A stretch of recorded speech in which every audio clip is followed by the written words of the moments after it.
एक गांव में एक बहुत ही लालची पाव वाला रहता था। उसके पास एक छोटा सा दुकान था जहां वह पाव बेचता था। उसका दूसरा प्रमुख व्यापार था कि वह गरीब लोगों को कम दाम में अच्छा पाव देता था, लेकिन वह हमेशा अपने लालच में इतना डूबा रहता कि वह कभी भी अच्छाई के लिए कुछ नहीं करता था। एक दिन एक बूढ़ी महिला उसकी दुकान पर आई और उसने उससे कुछ पाव खरीदने की बात की, पर उसने उसे बहुत ही महंगे दाम में पाव बेचे। बूढ़ी महिला ने कहा, बेटा मुझे थोड़े पैसे कम कर दो, मैं बहुत गरीब हूँ। लेकिन लालची पाव वाला ने कहा, नहीं मुझे और पैसे चाहिए, और उसने उससे ज़्यादा पैसे मांग लिए। बूढ़ी महिला को बहुत ही दुख हुआ और वहाँ से चली गई। उसके बाद उसने कई लोगों को उसकी लालची आदत के बारे में सुना। थोड़ी देर बाद लालची पाव वाले के पास कोई ग्राहक नहीं आया। उसने अपनी आदत की वजह समझी और अपने व्यापार में बदलाव करने का निर्णय किया। वह अब गरीबों के लिए सस्ते दाम में पाव बेचने लगा। उसने देखा कि उसके दुकान में अब लोगों की भीड़ लगने लगी है। लोग उसके उत्साह को देखकर उसके दुकान में आने लगे। उसके व्यापार में यह बदलाव आया क्योंकि उसने अपनी लालची आदत को छोड़ दिया और गरीबों के हित में व्यापार करना शुरू किया। जब लालची पाव वाला ने अपनी आदत बदली तो उसका व्यापार न केवल उसके लिए बल्कि उसके ग्राहकों के लिए भी बेहतर हो गया।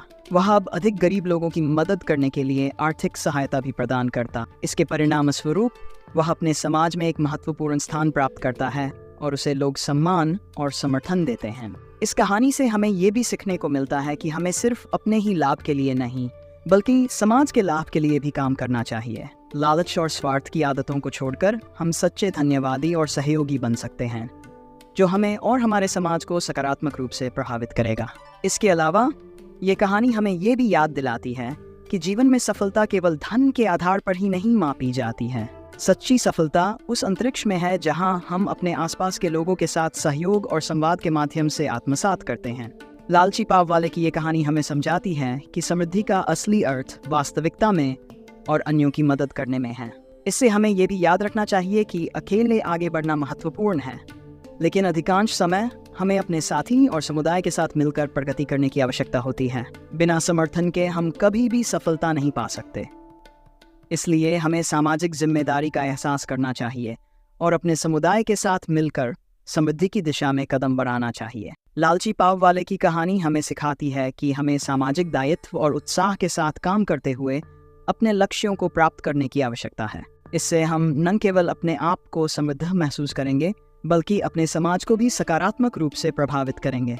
इस गहरे सीख के साथ हम इस कहानी का नतीजा निकालते हैं कि लालचीता की बजाय उत्साह, सहयोग और सामाजिक सहयोग ही हमें सच्ची सफलता और सुख की दिशा में आगे बढ़ा सकते। लालची पाव वाले की कहानी हमें यह भी सिखाती है कि अपने सदस्यों के लिए दयालुता, समर्थन और सहानुभूति का अहम बाजार है।